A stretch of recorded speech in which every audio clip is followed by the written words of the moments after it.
Siyanibingelela bazalwane egameni lika Jesu Kristu waseNazaretha. Siyabonga kakhulu bazalwane. uNkulunkulu lomfaneleke udumo njalo zikhathi zonke. Thank you so much bazalwane. Thank you so much saints. We are advancing the kingdom of God in all areas. So thank you so much. Yes, this is a Christian platform. As I always emphasize, if you are a believer, I can assure you that you are in a very right place. So thank you so much, Bazalwane Mam. Egameni lika Jesu Kristu waseNazaretha. Today, we mark this day as a very today we are hosting the apostle. Abantu abaningi bazomkhumbula ke hleze vela kakhulu einkundleni zokuxhumana ngemlayezo uNkulunkulu asuke emphathise yona nakuma movements amakhulu la sesimbone khona namhlanje sinaye lapha namhlanje egameni lika Jesu Kristu waseNazaretha. This is a Christian platform. Make sure that you subscribe and miss not any of our upcoming episode. But before you start, since kuyinqubo yethu ke la siyasicela enkosini and then bese singena straight enkulumeni yethu yanamhlanje. Baba wethu oyingcwele egameni lika Jesu Kristu waseNazaretha. Siyakubonga Nkosi nangaleli thuba osipha lona uNkulunkulu wethu oyingcwele. Siyathandaza Baba uzibonakalise ngendlela ofisa ngayo uNkulunkulu wethu oyingcwele ngegama lika Jesu Kristu waseNazaretha. Nakulezi ingxoxo we pray Baba uzithintela abantu bakho through the waves uNkulunkulu wethu oyingcwele egameni lika Jesu Kristu waseNazaretha. Siyabonga Baba ngegama lika Jesu Kristu waseNazaretha. Amen. Baba Mpostoli, angithathele thuba ngikubingelele ngikwamukele egameni lika Jesu. Angubingelele nawe Dadu Dlamini nabalaleli bonke nababukeli bonke egameni elihle lenkosi emakhosi uJesu Kristu. Amen. Ngiyaphila kodwa Mpostoli. Siphile kakhulu njani? Siyabonga kakhulu. Amen. Ukade ngibuka intshumayelo yakho lapha na kaMpostoli Umbatha ukhuluma ngento ibinamandla kakhulu ngokubuya kukaJesu. Amen. Yes. Mpostoli mhlawumbe ngale ukupholisa amaseko awuyidinga introduction abazalwane bakwazi abazalwane endaweni zonke ehlukahlukene. Umpostoli Muzwe Igwili Nxumalo. Niyamazi bazalwane bami akusidinga ukuthi azi-introduce. By the way sibonga uNkulunkulu ukuthi unathi lapha namhlanje. Mpostoli mhlawumbe vele singene straight enkulumeni yethu. Yeah. Nayile series le uNkulunkulu akuphathise yona enamandla kangaka. Yebo. Ukwathi kuyithinta kancane lapha na njengoba lapha kaMpostoli Umbatha. Yebo. Mhlawumbe ke nomuntu bengakayiboni le ntshumayelo kodwa ngithanda ukuthi ke senze build up yethu. Ngendaba yokuthi mhlawumbe siqale la ekuthenini ukuthi uma sike sikhuluma ngokubuya kukaJesu. Yeah. As amakholwa. Yeah. Ngabe mhlambe kuyinto engaba ukuthi mhlambe hayi doctrine nje yamakholwa athile noma nje into yokubuya kaJesu yonke umuntu okholwayo umzalwane. Ayigcini ngokuba eyawonke umuntu okholwayo ongumzalwane imqoka kakhulu kuwo wonke umuntu okholwayo ongumzalwane ngoba it is the main goal yokukholwa komuntu. Uma kuthiwa main goal qonda ukuthi umgomo okuyiwona umqoka nomkhulu iyona nhloso enkulu. Okay. Nenhloso nqangi yokukholwa. Kuyenzeka kube khona inhloso ezincane ngaphambi kwenhloso yangempela entweni esuke yenziwa njengalo kokukholwa. Pastor. Yeah. Ake sikhulume nje ngomdlalo webhola. Umdlalo webhola leli gama elithi goal elisetshenziswa uma sengene ibhola enethini. Lalingeve kahle liqonde ukungena kwebhola enethini, laliqonde inhloso. Ukuthi njengoba kudlalwa nje inhloso ukuthi lingene lapha. Kwase kugcina sekubizwa ukungena kwebhola ngegoal ngoba vele igoal it means aim. Yes. Or purpose.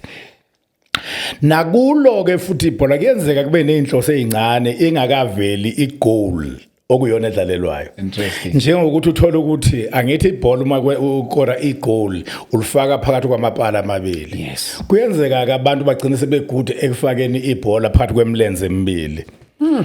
ajatshuliswa ukuthi ihlwele ziyahlanya uma lifake kuthiwe ishibobo kodwa bahluliswa ukuthi balibele izinhloso ezincane bakeje igoli enkulu abayifezile alingenanga emaphalini lingena emlenzeni yabantu yabo okuyinhloso encane ngoba ukungena kwale emlenzeni abantu indlela yokudlula ubheke kwi-main goal so ke uma makholwa indaba ye second coming iyekeleleka ingafundiseki agcina amakholwa occupied ngeinhloso ezincane ziningike kuthi kumiswa amatende abantu ba prophet ukuthi your car is coming, your house is coming, your wife is coming, your work is coming, your promotion is coming, which are minor goals okuzinhloso ezincane ngoba konke lokhu kutholela ukuba inzuzo uyithola ngakho uyisebenzisele ukufeza the main goal uje uPaul ukukhulumile ke ngemain goal uthi ngilibala ukungasemuva oh my dad ngizelulela okungaphambili bese ucavala ukuthi ngiqonde emgomweni wokubizwa okukhulu kwaphezulu so ke indaba ye second coming ingena kwi main goal umgomo omkhulu wokubizwa iyona into okumele umuntu oyikholwa ayibeke pha iza phambili kuzo zonke izinto zokukholwa komuntu ngale kwalokho ungabe unikeza isitha ithuba lokuthi sikwenza uphazamiseke ugcina ungasafiki lapho wasindiselwa ukuba uye khona mhlawumbe impostoli akusikhandele nomhlahlandlela la kulento kune rapture kune second coming mhlawumbe awusicacisele kuzo zonke lezi zinto zombili kupart 1 indaba ye second coming i-rapture ingena ngaphansi kwayo okay i-second coming ihlukene amaphathi amabili iphathi yokuqala ye-second coming i-include i-rapture ne-resurrection of the saints ukuhluthwa kwebandla nokuvuka kwabafileyo abakholwayo okay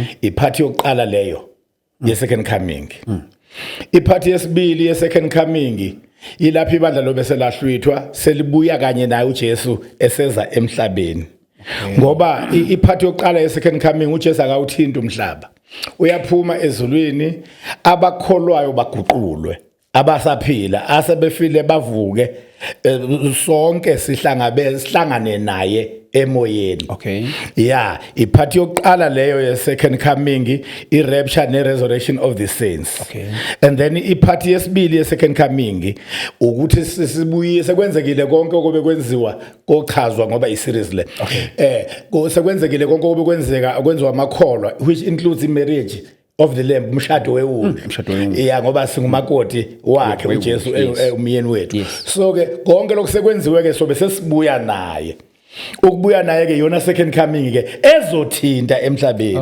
ezofika emhlabeni this time ezobusa kanye nathi emhlabeni kuqale i-reign ye 1000 years ebizwa ngokuthi imillennium i-kickstartwa imillennium i-kickstartwa i-second coming okay part 2 ye second coming okubuya eza naye uma sikubeka ngolimi lwasemzini i first part ye second coming it means Jesus coming for us kanti i second part ye second coming iphathi yesibili second coming is Jesus coming with us he is coming for us kwiphathi yokuqala ye second coming he is coming with us kwiphathi yesibili ye second coming interesting mhlawumbe ngempostoli ukuthi nje ngoba phela sisenza upart 1 wale episode wakho ngaphansi kwesihloko sokubuya kaJesu kodwa ngiyakhumbula ukuthi ngonyaka ophelile kuye kwaba nama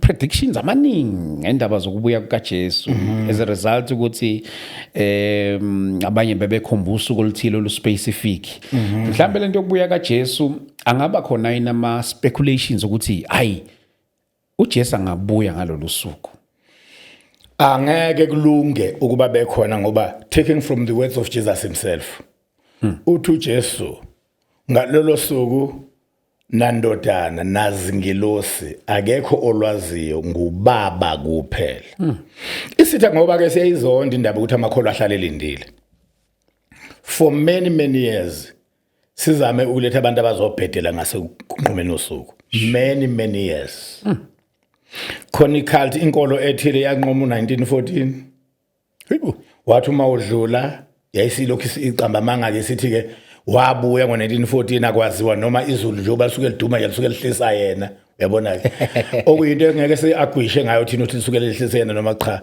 kodwa iqiniso ukuthi ayikho into engenzeka ithinta uJesu ingaqondakali ngeke uJesu uma ehliswe izulu angazi ukuthi limbeke ephi nendawo ngiqonda ukuthi ukuphi uma sifuna ukumbona singamlocate asiqonde kuphi khona asebethe sewabuya kwakubo abasindisi into engangayaziyo kuyenzeka kwabantu abasindisi khona sebefundisa imfundiso imfundiso ethi uswabuya into okuyihlazo kubo bona laba abayikhulumayo leyo nto ngoba bathi bakholwa uJesu ngeke ukholwe umuntu athi mayesebuya wena uqhubeke nokukhonza la endlini uma ukhonza la endlini ungayi lapha ekhona ihlazo lekusho ukuthi iyahlambalaza lento itshengisa ukuthi lento yakho ayikho ngoba unjengomuntu osangene ekhanda ngoba ukwazi ukukholwa uJesu abese yabuya wena uqhubeke namakholo lapha lokhu nisontisana lweni imkholo wayo njalo ubuyile anikho kuye futhi animazi ukuthi kuphi uma ngathiwa layela umuntu ukuthi abafuna ukuyombona bona ngoba kuyabonakala ukuthi nina engathi nikho serious ngokumbona abafuna ukuya kuye bangamthola kanjani awukwazi ukubalayela kodwa wena ushumayela ukuthi ubuyile uJesu akakwazi ukuba on this earth angazi ukuthi kuphi nendawo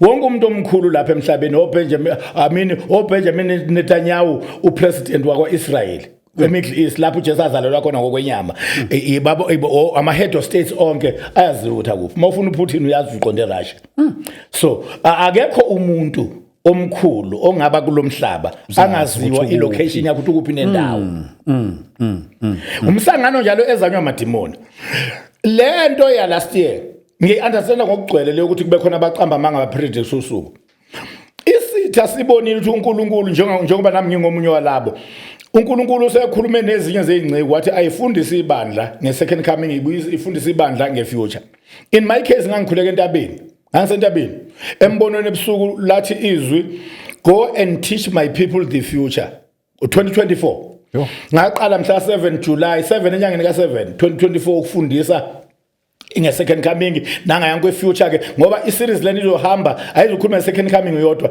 izohamba ikhave yonke into ye-futuristic bathi abakwa theology eschatology iziyofika egcineni kwi conclusion yayo consummation yayo lapho elithi khona ngase ngibona izulu elisha nomhlaba omuhle iyoziyofika lapho so ke isitha sibonile ukuthi uNkulunkulu umoya ongcwele usethinte abakhe ukuthi baqwashise bafundise ibandla nge-second coming nangakho konke okuthinta i-future sasivusa abaqamba amanga ukuba ba-predict ama-date ukuze laba bathunywa uNkulunkulu uma bethi bakhuluma ngokubuya kaJesu bangazwakali babalwe njengababheda njengalaba sebebhedile ukubona uma uyodoba kube khona bawubhukuda ezibeni lapho inhlanzi othi uyoyidoba zikhona badunga amanzi ibaleke zongena ngaphansi kwamfanti yamadwala uyaqamba ufaka udobo usulufakela ubala inhlanzi seyithusa uyababhukudayo bedatam bedlala uyabo so ke that is the same case lokhu kwabadate akukho eBhayibhelini akekho umuntu ngisho ukuthi iprofessor uyiunderstand kanjani ukuthi how close it is ukuba uJesu abuye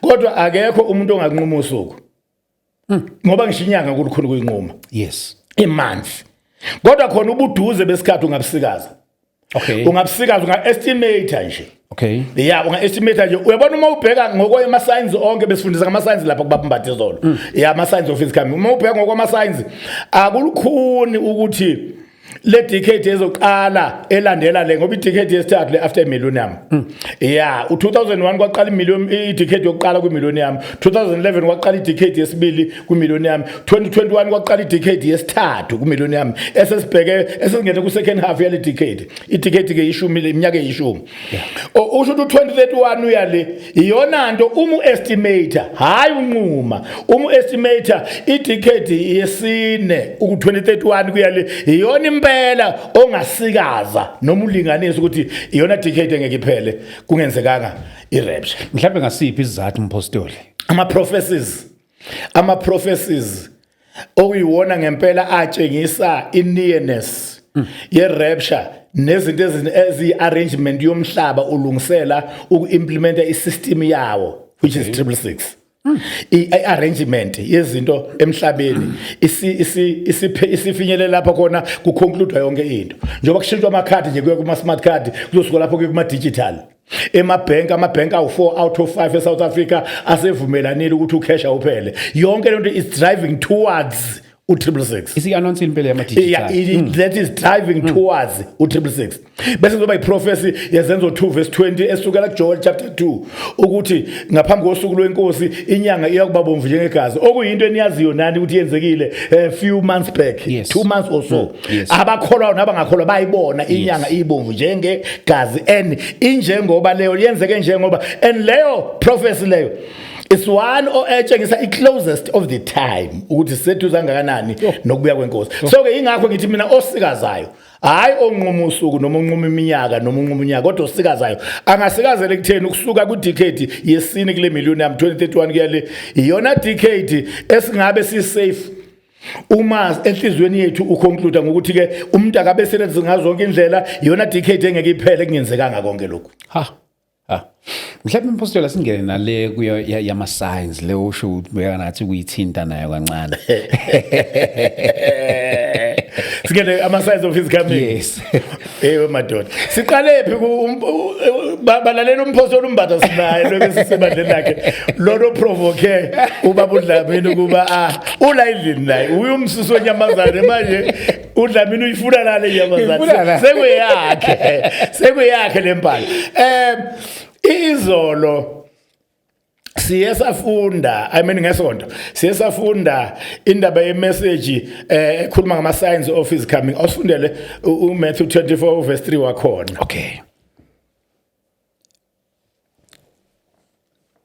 Matthew 24 verse 3 Hey bazalwane hey this is a beautiful series ngicela nje ukuyifunda ngesizulu yeah ngithi ngishintshile ezulwini la yeah Matthew 24 verse 3 ufundeka kanje esahleze entabeni yemnqumo abafundi beza kuye bebodwa bathi sitshela ukuthi lokhu kuya kuba nini nesibonakaliso sokuza kwakho nesokuphela kwezwe siya kuba nini na yezwa ke babe serious ngokwazi isikhathi okuzokwenzeka ngazo lokhu so ke i-text yezwe ebesivulile bekuyileyo sifuna ke manje i-topic ithi the signs of his coming but sitshela ukuthi lokhu kuyoba nini nama sign okuza kwakho signs of your coming nama signs okuphela kwezwe ayoba imaphi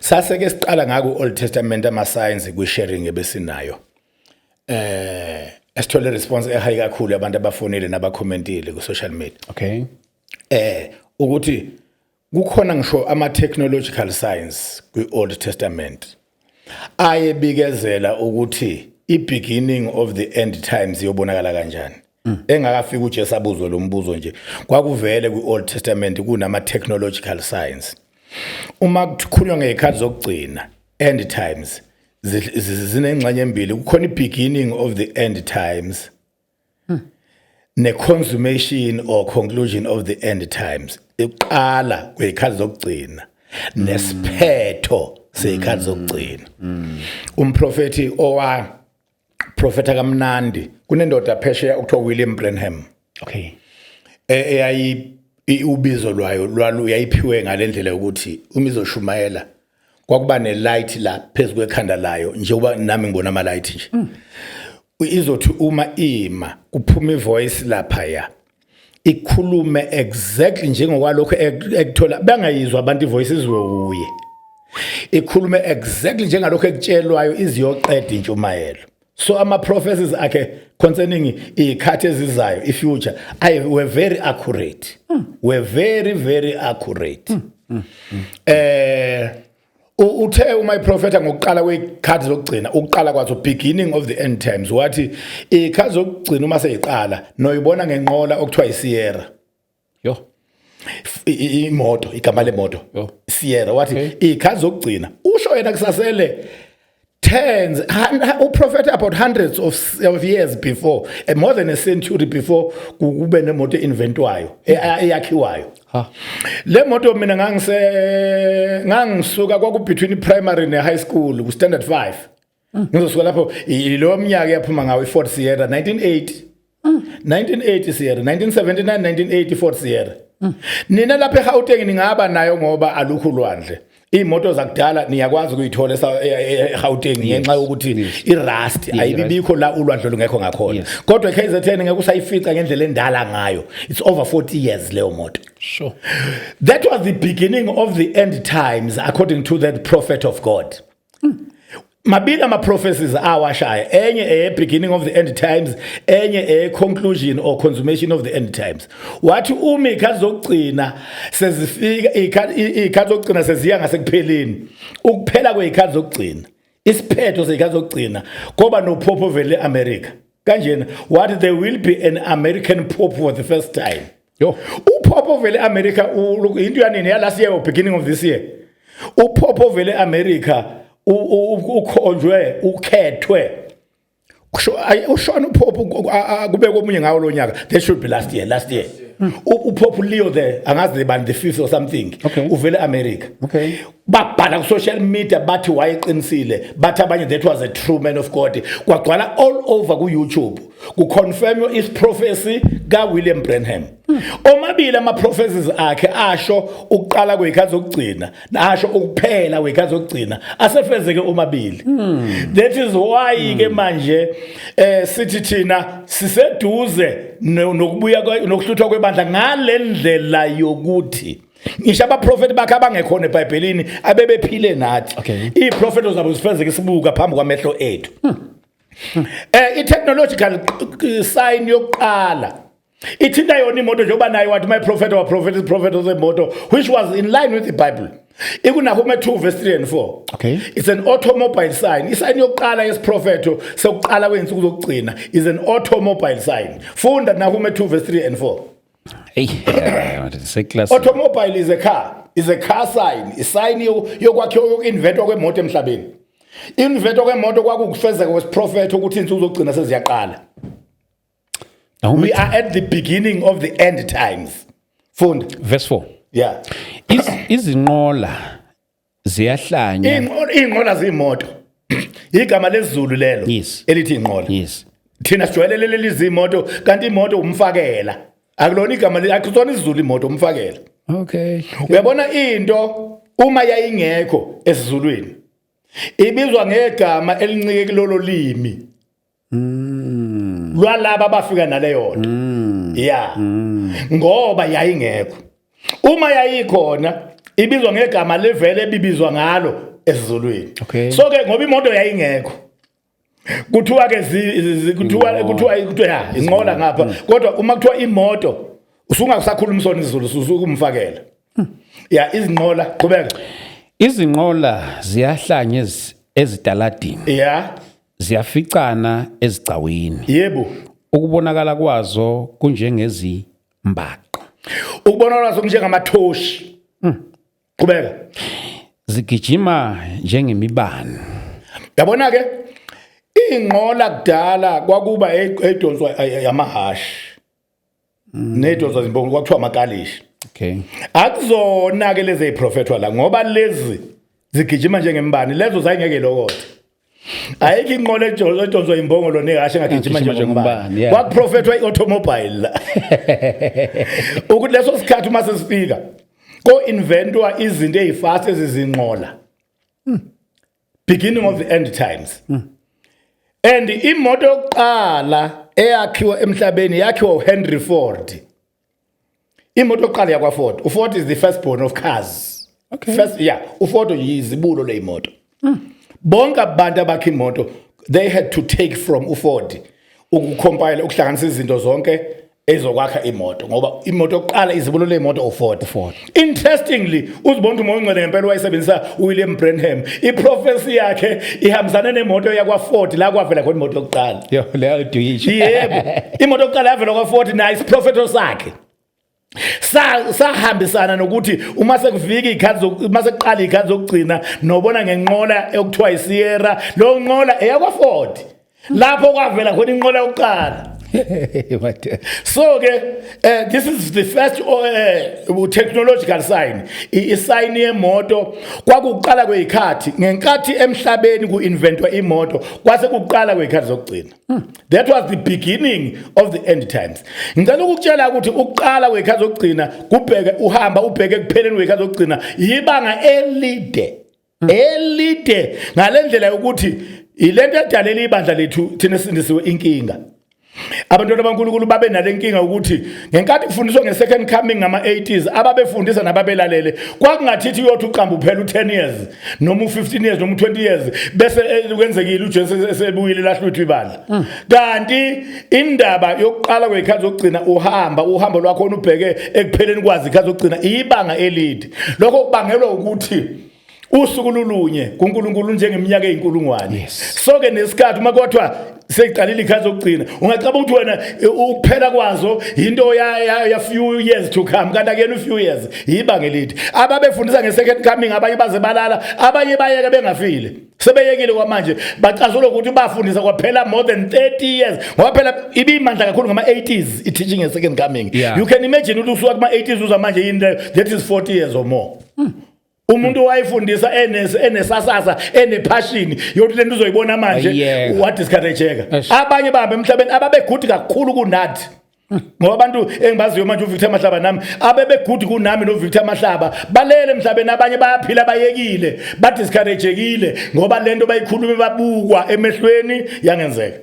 In fact lento ize yaveza iprofeto sika Petro ku 2 Peter chapter 3 ukuthi kovela enzuzo zokugcina kovela abantu abahleka usulu bethi siphi isithembiso sokubonakala sokufika kwakhe ngoba selokhu obaba batshelwa ngaso izinto isenjalo sebeze balala behleka bethi ayikho lento yokubuya kaJesu ngempela ke kuyahlekiswa manje ngendaba yokubuya kaJesu ilapha nje kolunye uhlelo lomona kude eluthi so you think you are funny khona wayehlekise ngalokho kubantu abekha amahlaya yena wakhe ihlaya ngokubuya kaJesu. Kwahle kwempela futhi ungathi ihlaya lakhe la wina ungathi elakhe la wina ngoba ngalolo suku njena kwahle kwazi kwalala ngisho nabantu ababe amajaji kwahle kwa yonke into. Uyabona lokho uprofeti uPetru uthi bohlekisa ngakho kwavela kumabona kude behlekisa ngakho exactly naleyo prophecy kaPetru yavela yafezeka phambi kwethu sibona. Uyabona ke so ke indaba isayini yokuqala i-technological sign uku-inventwa kwemoto. The second technological sign uku-inventwa kwe-mobile phone.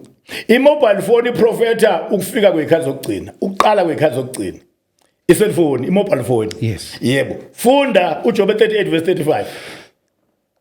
Job 38 verse 35. Job 38 yeah verse 5 verse 35. Job 38 verse 35. Okay 35 ufundeka kanje ungathuma imibani ukuba ihambe isho kuwe ithi bheka silapha. Manake lento yokuthunywa kwemibani iyona ekhuluma ngokufunctiona kwe-cellphone i-prophecy ye-cellphone le. That's a cellphone prophecy ngoba la kukhulunywa ngento ezo-inventwa ey'khathini zokugcina uma sekuqala iy'khathi zokugcina ozokwazi ukukhuluma ungamboni engeseduzane okhuluma naye kodwa ukhuluma uthumela imbani. Umbuze uthi usukuphi aphendule ngembani naye ithumela imbani kuwe athi bheka ngilapha ukuphi manje athi sesemolo sesila sesikulindile. That is the prophecy ye-cellphone. Ukuvela kwalento siyibone ngamehlo enyama thina kanti lo wayekhuluma wayengazinani ukuthi isikhathi singana nesele kubanini njoba nemoto nayo yabona ngathi prophet Nahum 2 verse 3 and 4 kwakusazophela thousands of years more than 1005 kuya ku 2000 years sure before imoto inventwe. Nalapha ngekathi ukhulunywa ngale cellphone prophecy kwakusazophela 1005 kuya ku 2000 years before i-cellphone inventwe. It's into etshengisa ukuthi thina esiphile lapho kona sibona amehlo enyama lento ekhulunywe la siseduze thina kwesikhathi kokubonakala kwenkosi.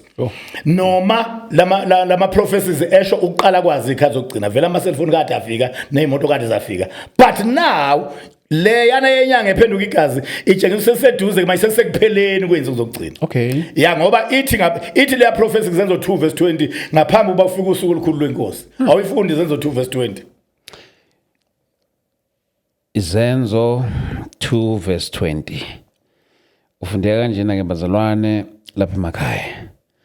Ilanga liyakuphenduka ubumnyama. Yeah. Inyanga ibe yigazi. Yeah. Lungakafika usuku olukhulu noluqhamileyo lwenkosi. Angithi uyezwa ukuthi ikhuluma ngosuku lwenkosi leProphecy futhi.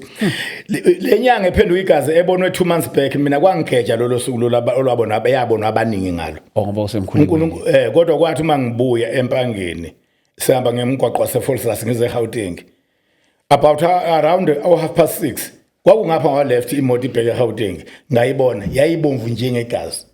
Ngathola ithuba lami mina lokuyibona. After abantu sebayibona bakhuluma nangayo all over wakhomenta abakholwa nabangakholwa ibonwe abantu bonke yilena isign etshengisile ebiblical futhi ukuthi sesisekupheleni kwazo izinsuku zokugcina asekho manje eqaleni kwazo asekho phakathi nazo sisekupheleni kweinsuku zokugcina ngoba ivele izispecify ithi ngaphambi kosuku olukhulu lwenkosi. Usho mamazi kwenzeka lenyanga ibabomvu njengegazi njena okulandela lokho into yanoma yinini ukuba kube usuku olukhulu lwenkosi into yanoma yinini uma sithi into noma yinini ngolimi lwasebholeni sokwama ama second ama minute kwi injury time. Yes. Iya kune reference optional time kanti lapha kuthina ama minute ungathola ukuthi ingaba unyaka iminute yabo. Sure. Iminute ingaba unyaka iminute ngoba phela ngithi usuku lulunye luyiminyaka eyinkulungwane so iminute hayi usuku lingaba unyaka. Uyabona into engathola ukuthi isazoqhubeka nje izindlu lena ku2030 kodwa kube kubalwa ama minutes ezulwini. Ezulwini kodwa sekusele ama minutes ambalwa kanti thina ngapha unyaka nonyaka. Uyabona into engaba njalo uma ubuka. But we are at the consummation of the end times. Sure. Amakholwa nje. Nendlela ke isitha esenze ngama strategies zokubambezela ibandla ngeinto euseless. Iyatshengisa ukuthi sisebenzela ibhodwe ngoba siyazi ukuthi laba bantu bazophunyula bahambe noma yini uma singababambezeli babanjeza lonke into eziningi abantu emabandleni futhi ibandla nalo hlaselo athekwe ngezinto eziningi into efakazelayo leyo ukuthi sisesikhathini manje lapho ingase kupheleni izinsuku zokugcina. The third technological sign is a television sign. Funda isambulo 11. Yabona masingena kwisambulo. Television sign. Funda isambulo 11 verse 8 and 9. 8 and 9. Yeah. Ufunda kanje no8. Nezidumbu zabo. Yeah. Ziyakusala ezidaladini zomuzi omkhulu othiwa ngokomoya iSodoma neGibhithe lapho nenkosi yabo yabethelwa khona. Qhubeka. Abanye kubantu nabemndeni nabezilimi nabezizwe bayakuzibona izidumbu zabo izinsuku ezintathu nengxenye. Awuphinde abanye kubantu nabemndeni nabezilimi nabezizwe. Uyazi uma kuthiwa bezizwe uqonto ama nations. Ngicela ukubuza ke iyiphi into engenzeka ibonwa ama nations? Ngoba kuthiwa idumbu zabo zobe zisetaladini for 3.5 days. Uma ungabeka isidumbu zabantu lapha esitaladini esila lapha ethuzo lapha siqophela khona. Ngenza kanje ukuthi ama nations ayibukele izidumbu oseChina. Angazi uma ngithola ke manje. Ngenza kanjani lezi idumbu zibekwe kulesi standard lesi. Bese oseJapan uyayibona lezi idumbu. OseChina uyayibona lezi idumbu. OseEngland uyayibona ngoba zobonwa ama nations. Zobonwa izizwe nama languages nemindeni. That is a sign ukuthi gobe kunento ababuka kuyo yona itelecaste lezo idumbu zabo ibisi broadcastela bonke abantu bemindeni yonke nezizwe zonke nama nations onke. Ngoba nje ela eGauteng nje into oseGauteng ngikwazi ungayiboni ngeke uyibone esesowetho njengoba silapha siqopha nathi eGauteng njengaba basesowetho uyabona ke lokhu kubonwa kweyidumbu zalaba abaprofeti babonwa ama nations. It's a television prophecy.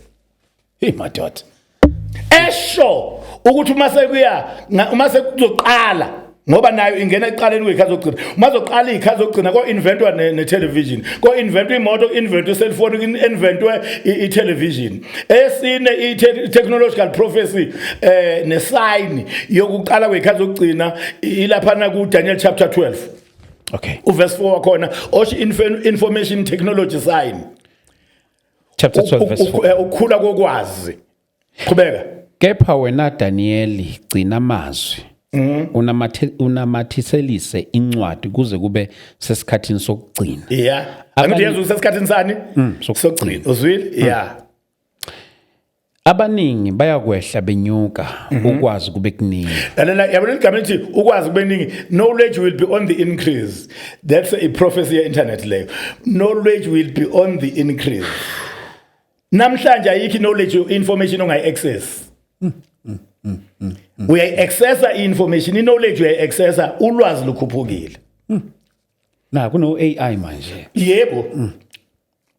I-prophecy isayini ye-information technology. Iqale ngesikhathi nje kusa-inventwa i-fax. Yabona i-fax yawisa iposi. Lawa phu iposi ngoba ubani osazomhlupha ngokumthumelela incwadi. Ngikwazi ukuthi ngithumelela umphosto olumbatha. Incwadi ngefax. I-fax phela yenza kuphuma handwriting yami. Abontu ubhalula phela ifax iyenza inqaba ngoba iyenze ukuba mina ngibhale la ngifaka iphepha engilibhale ngehandwriting yami emshinini kuhamba isandla sami kuhamba ihandwriting emoyeni iyofika kumbatha ngale ihandwriting yami ayiphathiswi umuntu ngesandla izohamba emoyeni iyongena ngale kumbatha umbatha amukela iphepha elinehandwriting yami yenze njalo phela ifax yaqala lapha le yalukisa kanjalo iposi kwazoba ke ama message amafoni nokunye kwacaca ukuthi indaba okubhalela umuntu incwadi indaba amaposi yawo no postman baphelele umsebenzi ngoba manje indaba yokuthumela umuntu imessage sekunendlela elula zidalwe yini ukwazi bekuningi Prophecy kaDaniel chapter 12 verse 4 knowledge has increased nayo ngeke siyagcina le ngaphambi kokwazi kube kuningi ukuthi abantu bakwehla kwenyuka ngoba namhlanje u2 and fro ukwehla kwenyuka kuhayi ngalendlela yokuthi khona umuntu osuka lapha ushop eCape Town khona umuntu osuka lapha ushop phesha kwelwandle abantu behla benyuka kuyayaluzwa namhlanje Yosikhuluma nje khona abastake kwamanye amazwe abazi bazobuya kanjani bavukelwe izimpi nezinkinga sibe kwamanye amazwe sekufunelwa amanxusa la eSouth Africa bla bla bla ngoba kuyanyakazwa kwehliwa kwenyuko Isilo esikhotheme sakwaZulu sa prophetha singazi ngoba lapha kwaZulu saba mhlambe bekuyesokugcina I don't know ukubutha abantu khona ukuthiwa ukubuthwa kweinsizwa okay sathi ngenkathi siqala ukuthatha isihlalo sabutha ibutho lontanga yaso kwathiwa inala ngebutho Elo Joseph Mshengu Shabalala naso silo lelo inala olalandela lapho ibutho kwaba ukhanda mpemvu elokugcina ibutho elibuthwe isilo before sikhothama sabutha ibutho okuthiwa usehla senyuka how prophetic njengoba uDaniel esho ethi abantu bobe behla benyuka maybe isilo sa observe ukuthi insuku zokugcina abantu bakhona bayaluza baqhola ukuyaluza behla benyuka kwathiwa ibutho lokugcina wathi usehla senyuka ngoba intshana namhlanje yehla yenyuka baqhola umgwaqo kuyayaluzwa unyawo lwabaphumuli These are the signs yokuthi sisesikhathini lapho khona sezifuna ukuphela sesibheke kupheleni insuku zokugcina Amabhanki ami ngomumo alindele uqeda imali kusubstitute ngamakhadi sure imali izophela people will soon live in a cashless society lento ayiye emakhadini nje igcine lapho amakhadi ayi preparation njengo Johana umbhaphathisi uJohana abantu bacaba ukuthi uyena uJesu beprofetiwe oMessiah kanti usandulela ozayo nengculaza kuyona ingculaza eqalayo qala iHIV qala isandulela ingculaza beyima kufika yona ke ingculaza so ke nala amakhadi ayisandulela sento ehlosiwe into ehlosiwe ukuba izinto zomuntu ibesebunzini enyameni nasesandleni sakhe sokunene nansi into esihlosiwe okay eseBhayibhelini amakhadi enze foundation njengo John the Baptist okhomba into ezayo amakhadi azothese implementwe kwayiwona asebenzayo all over bese kuthiwa ane fault anenkinga kukhona into ezithile zabantu ekwazi ukuntshontsheleka ukuze into yakhe ingakulahlekeli ungathi mawulahlekelwe ikhadi kuvele kulahleke yonke into yakho ngcono ibe kuwe madoda bengathi kudefendelwa wena uyavikelwa isiyaphila lapho kuma iseyebunzini ke lapho nasandleni sokunene zonke lezi zinto inhlelo zalokho zimi ngomumo inhlelo zalokho zimi ngomumo we are living at the conclusion of the end times ikhadi zokugcina sesizekupheleni kwazo enye izinto ebikade ivuka ngonyaka ophelile ngizokubuyisela nje kulonyaka ophelile kancane empostoli ngizama ukubuzela nombukelo osibukele lapha ekhaya kokunye uthola ukuthi ezibandla iyiphi indlela esingazi preparela ngayo ekuthenini ukuthi when this big day comes kuba ukuthi we are in right position. Yakhumbula nje last year ezinye izinto ezayi-emphasize eyayivela kakhulu ukuthi number 1 umzalwane akumele abe nento egold, number 2 umzalwane akumele abe kuningi nje kuningi mhlawumbe yes ukuprepare kwebandla ukuba liprepare isuku le-rapture kukabili. Kukhona iphathi eyenziwa uNkulunkulu. Leyo phathi yena uyenza ngokuthi kube ne-revival which is a wave. Wow. Insuku zokugcina ezosweeper all over the church, ibeke ibandla kwiposition yokuthi liye readiness noma yokususwa kwembimbi. Okay.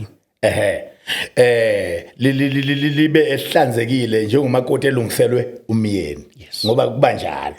Umyeni umakoti uyacwalwa uma esezoya eyongena estage ahlangane nomyeni wakhe. So ke iphathi oqala preparation ilezo nzo uNkulunkulu ngoba ungcwele kube ne-wave sweeper all over. Iphathi yesibili yalo ibandla ke uqobo ukuthi akubuyiswa ama teachings okuyiwona akha ikholwa. Khona ama teachings isitha esiwavalile. I-teaching ye-holiness awusayizwi iphathwe epulpiti. I-teaching ye-judgment ayisaphathwe epulpiti. Bese kuba yiyo le teaching ke ye-second coming ayisaphathwe epulpiti. Okay, ne-teaching about the reality of hell ayiphathwa epulpiti. Isitha senze oshumayelayo afile kube ngathithi u-old fashioned umayishubela ngesoko. Kanti ayikho into elotshwe ezwini old fashioned. Izwi alinayo, alikho subject to time. Izwi li subject to eternity. Uma into kuyabhalwa ezwini it will never be old fashioned. Never. Ngoba ibhalwe ezwini nje i subject to eternity, not to time. uJesu ukhulume ngesoko ngaphezulu kwa yonke enye topic kuma topics akhulume ngawo. Kwalandela i-topic ye-kingdom. Number 1 ngenumber yezinto akhulume ngazo. Inumber high ilebe khuluma khona ngesoko. Ube ngasabisi. Isitha sifaka emqondweni wabantu abangakholwa abalalela oshumayelayo nabakholwa abalalela oshumayelayo kwafakwa emqondweni ukuthi umuntu okhuluma ngesoko uyasabisa. Kanti umuntu okhuluma ngento eyazi ingozi usuke ngasabisi usuke exwayisa. Umuntu owaziyo akasabisi uyaxwayisa. Umzali ozelingane ingane ayiwazi umlilo umzali uyawazi umlilo. So uma umzali ethi ungathinti lokho uzosha akayisabisi uyayixwayisa.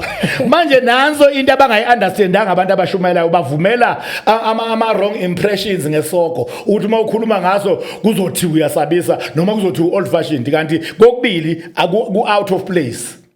Awusabisi uma ukhuluma ngesoko futhi at the same time awukho old fashioned. Into eyenza ukuthi Jesu akhulume kaningi ngesoko kunangamanye ama topic ingoba uyabathanda abantu akafuni baye esokweni. uJesu oveza ipurpose esoko uthi isoko senzelwa uSathane nengilozi zakhe asenzelwanga abantu. uJesu waveza lokho. Ngamazwi uqonde ukuthi bazi abangayitholi sebeyongena lapho kungekhona entweni ongeyona eyenzelwe bona. Ngenxa yokulandela lo okuyena ngempela eyenzelwe yena leyodwa bayithole nabo sebeyophoswa lapho. Phela indaba yesoko ifana senomplastic wamasipala. Uplastic wamasipala singakhohlisani. Make no mistake, uplastic wamasipala musha uclean. Uma uthanda ungenayo into ozophakela ukuyodla kona ungaphakela kuwo udle kungabi nanke ngoba uclean. Noma ngabe omnyama noma oyelo abanembala engafani omnye usakhakhi uclean uplastic wamasipala. Kodwa ngoba uvume ungenwa okungcolile ulahlwa lapho lokho okungcono kuzolahlwa khona.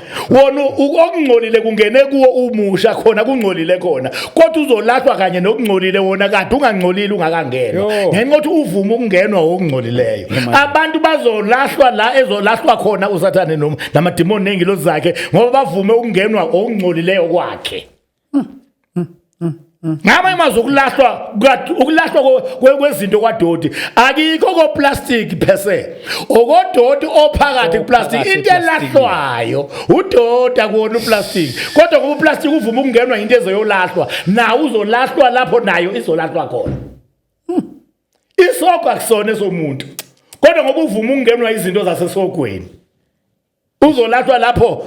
Konke okuzolahlwa esokweni kulahlwa khona naye uzobanjwa njengoplastic ngoba ulayishe lezi zinto alahlwe khona. Izinto zomagolide zingangenza yini ngiligeje izulu? Uyabona eBhayibhelini indaba yokuthanda izwe ibekwe njena as isubject eqoqayo, a collective subject. Okay. But uma usubalula ngakunye izinto zomagolide zingaphansi kwalo subject yokuthanda izwe. Okay. Zingaphansi kwayo. Okay. Yeah. Enye into eyenza abantu abathanda lezo zinto babe sengozini mabekholwa ukuthi lapho zenziwa khona nabantu besitha banezinto abazenzayo kulezi zinto. Oh yes. Nemimoya abayifakayo kulezi zinto. Mina ngatsho lo mfundisi oshadisayo nami ngiyashadisa kumshadisi. Ngatsho lo mfundisi oshadisayo ukuthi the reason why ku important ukuthi before amaringi wafake laba ubiza abafundisi bazokhulela amaringi. Ingoba lapha enziwa khona izinto ezobucwebe zonke including amaringi omshado. Kunema demonic infiltration enziwayo. Futhi labo bomnyama abalwa nemishado vele ngoba bazibazile ngisho ukudla 40 days bedisilela ukuthi imishado ibhidlike. Abayeki ukukhulela amaringi ngoba yazi ukuthi azothengwa abantu abazoshada. Ukuze kungene imimoya ezofika ixabanise emshadweni. So ke ngiqonda ukuthi mina yonke into ejewelry isitha siyayazi ukuthi abantu bazoyiyela ngejubane bayiyele ngobuso bese siba nama spirits infiltrate kulezo zinto. Wow. Yebo. Wow. So ke uma uthi wena kungamenza yini izinto ezifakwe kulezi zinto zingabenza izinto ezilezi. Yebo. Enye into futhi indawo ebalekile kumuntu oyikholwa yikhanda. Noma abungowesilisa noma ungowesifazane ikhanda libalekile. Abazalwane bayaxwayiswa. Laba bathanda kakhulu ukusebenzisa inwele nezitayela nani. Uthi awukwazi ukuthatha into ongayazi ukuthi ivelaphi. Izolala ekhanda lakho for more than 8 hours ngoba umuntu akalali ngaphansi kwa 7 hours. Sure. Lento awuyazi velaphi. Lezi zinto abenze ngazo ikhanda baluka ngazo zisetshenziwe ngemimoya somewhere. Njoba isetshenziwe izohlala ekhanda lakho ubusuku bonke.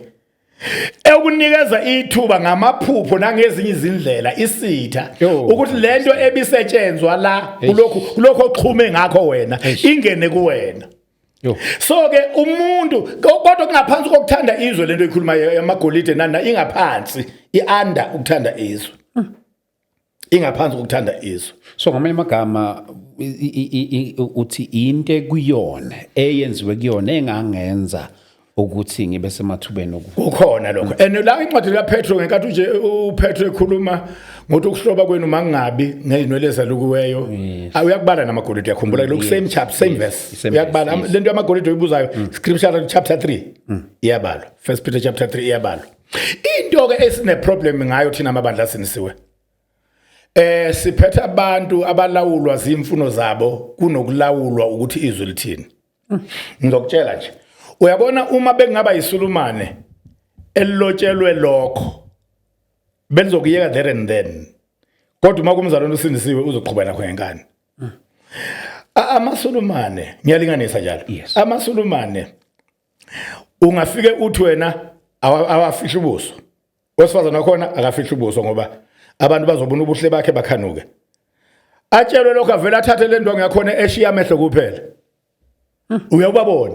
Yeah. Abufihle ngempela ubuso. In other words whatever they are told they do. Iproblem esinayo thina abazona ilevel yeobedience yethu ayifani abantu bamacults nama religions. Bona batshelwa benze thina sitshelwe sibe nenkani. Abanye abantu abasonta esontweni. Yeah. Uma kuthiwa akube isidwaba nesiketi ngaphezulu kuzoba isidwaba nesiketi for life laba basindisiwe bafaka ikete eklebhukile bazovezela amadoda amathanga enkonzweni. Uyabona nje umehluko la imizimba bawufihlile amabele ajekiwe avelile asethe imboma laba abantu sibashumayezile ukuba bazokholwa sebevika amabele alomuntu osebahupha ngamabele manje ngeimboma zamabele amathanga ikete eklebhukayo. Uyabo yini njalo uma usuqhathanisa thina ilevel yethu yokulalela neyalaba basentabeni lapha South Africa neyamasulumane eyethu ilevel is very poor. Sifuna lokhu okungafunwa uNkulunkulu ngemizimba yethu nangenyama yethu ukuba sizokwenzela phakathi endlini kaNkulunkulu. Yo madoda. Kade ngixoxela umpostoli sizaneno la ukuthi it is strange babili abafundisi abashadile abasemsakazweni oqala kokuhawumbatha Owesibili bekuwomunye we community radio station eThekwini okwakuthi makufona abazalwane besifazane kukhulunywa ngohlelo lwenkonzo kade ikhona stadium athatha ucingo umuntu oyibiza ngomzalwane athi baba Mbatha ngikubonile stadium umuhle uzokhuluma ngobuhle buka Hawu Mbatha kodwa kukhulunywa ngenkonzo. Uyabona ukuthi ungathi akuzelwe lokho ungathi abezele khona lokho abakuzele. Yingakho ke abantu bethu abakholwa ukuthi nesinsu bekhuzo bangakhuze ngoba ungathi akikho lokho abakuzele lokho esicabanga ukuthi bakuzele la enkonzweni. Owesibili we community radio station yaseThekwini isiyavalwa ke manje isiyaphela. Nakhona futhi kukhona ubaba okuthiwa uSambulo Nkwanyana avela kwafuna intombazane athi ayisibonile hey ava umuhle baba Nkwanyana uyabona angithi uyabona ukuthi wazi wavala ucingo lo sisi yakukholwa nokwakukhulunywa enkonzweni nokwakwenzeka estadium engakuphathanga ephatha ubuhle bendoda yomuntu eshadile amadoda ashadile la umabele ngikhuluma ngawo. Uyabona ukuthi siphethe abantu abanjani emakholweni. So lezi zinto ngibuza zona uma nama motives ekwazi ukuba semadodeni abantu amahle uzokuyeka kanjani okunye iBhayibheli lithi la kuye ngoba vele nje ukathi ingqondo yakhe nenhliziyo ayikazi abasekulaleleni into zokukholwa vele. Impostoli. This is so intense. Banjalo abantu sibaphethe. Xuza umqondo le. Banjalo abantu sibaphethe. Imadoda. Kodwa ke overall impostoli uJesu yena uyabuya. Kuseduze kakhulu. Sithanda singathandi. Yebo ready or not. Siyayikhuza le ndaba ukuthi abantu abakholwayo engathi nabafuthi bangayisukumela leyo nto leyo. Abakhuza amakholwa abo angabambi izinto ezithinta idate. Into nje esho usuku olunqunyiwe amakholwa abo onke amafundisi abawakhuze. Ayikho into okumele siyitshela abantu esho usuku olunqunyiwe. Laba abayeko laba babhizi benqumeni sokungoba abathunywe isitha ukuphazamisa imessage yethu thina esithunywa uNkulunkulu. Ngoba angingedwa baningi abathunywa uNkulunkulu ukuthi ibandla balifundise ngesecond coming. Balifundise ngakho konke okuthinta ifuture yebandla from now on.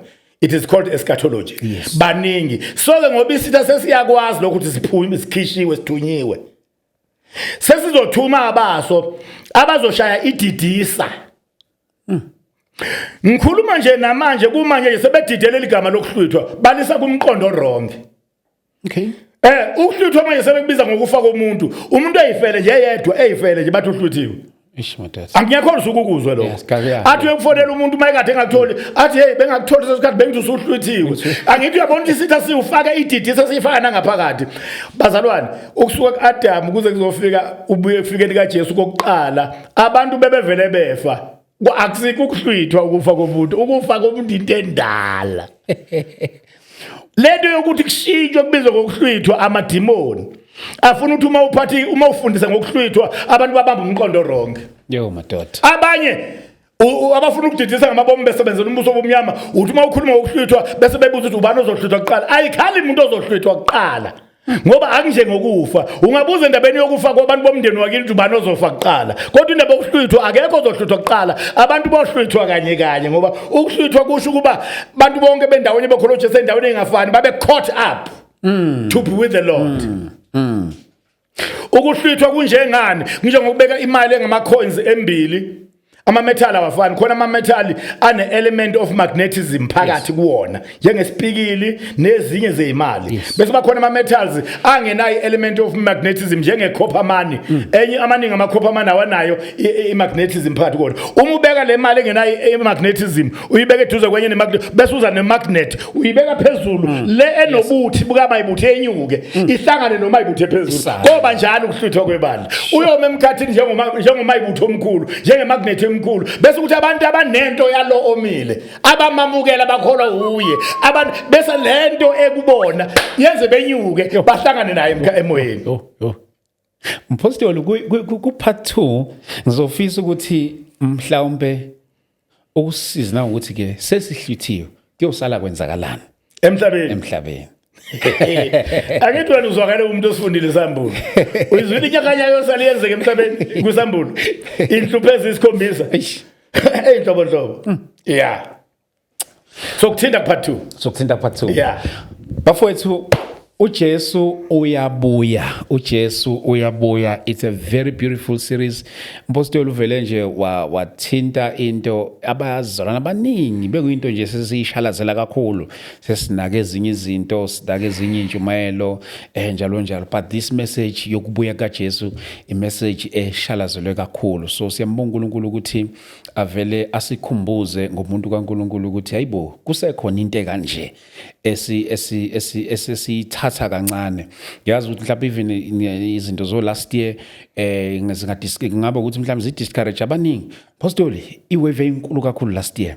As a result abanye befona bathi ba confirm ukuthi njamboda isimizi.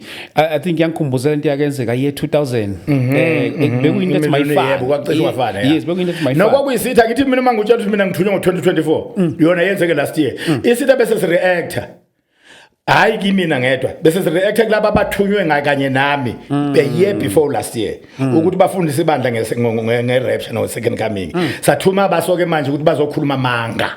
Sure. Ayiqali lento yamanga mcotshwa uyakhumbula ukuthi khona indoda yapheshe eyakhomba inyanga kaSeptember yathi umhlaba uyabhubha ngoSeptember. Okwanza i-disaster enkulu emhlabeni ngoba khona eNanda umama wathengisa ingane zakhe zamantombazane wayidayisela umlungu ngo500 iyodwa. 1000 rand waye uphuza utshwala ngemali yezingane zabantombazane ethi vele umhlaba useyabhubha ayisekho into ayigcinele zona lezi zingane. Wadlula uSeptember wangabhubha umhlaba ingane akazazi nozashonaphi. Enye message ezitshiwe repentance. Ake ngithinte ingci kankulu kunabavangeli musa uku-intimidate yi-public opinion uma umshumayeli. Umshumayeli akanga-intimidate yi-public opinion, akanga-influence yi-public opinion. Musuku uhamba ngokuthi abashumayela kanje bayathandwa. Ungakukhetha ukuthandwa. I-message esebhayibhelini uma umoya ongcwele ethi khuluma ngokuphenduka, go and preach repentance. Uma ufunda i-message yokuqala kaJesu, lithi iBhayibheli wathi umbuso wezulu ususondele, phendukani nikholwe. Wabhala ama-message yayi-twofold. Message yokuqala kaJesu encwadini evangeli likaMark ukuphenduka nokukholwa. Ukuphenduka will never be old fashioned. Umoya ongcwele ethi shumayela nge-repentance ishumayele. Go and make a survey. Uthothe onke ama-scriptures akhuluma nge-repentance. Ulethe ngenze series nge-repentance. Udefine ukuthi what does repentance mean. Uhambe nakho abantu babe ne-understanding ngoba vele ukhiye wayo yonke into ukuyenza kahle ulele ku-understanding. Uthi uSolomon kuZaga 4:7 wisdom is a principal thing. Out of all thy getting, get understanding. Sure. Amakholwa awakholwa eqonda ngisho ne-repentance. Ama-message i-repentance, i-holiness, i-judgment, i-second coming. Lawo ma-message awabuyele wena obuwashumela wadiscourage ukuthi ubona ungekho ungathandwa wena kuthandwa abanye. Buyela la uNkulunkulu ekufuna khona. Apostoli ngenxa yesikhathi sethu siyambonga kakhulu uNkulunkulu. Amen. Ngawe. Amen. Thank you so much Mpostoli kakhulu. Angazi ngagcina ungenawo ama socials namanje sasenjalo. Ngicashele wena. Yebo ngidole ngifuna ukangidole. Hayi umpostoli akatholakali kalula. Kodwa ke mawufuna intshumayelo zakhe you can search nje Apostle Muzi Wezigwili Nxumalo yosithola. Phone number ungayishiya ngothanda. Okay, no ngasipho mpostoli. 067 Okay. 49 777 88.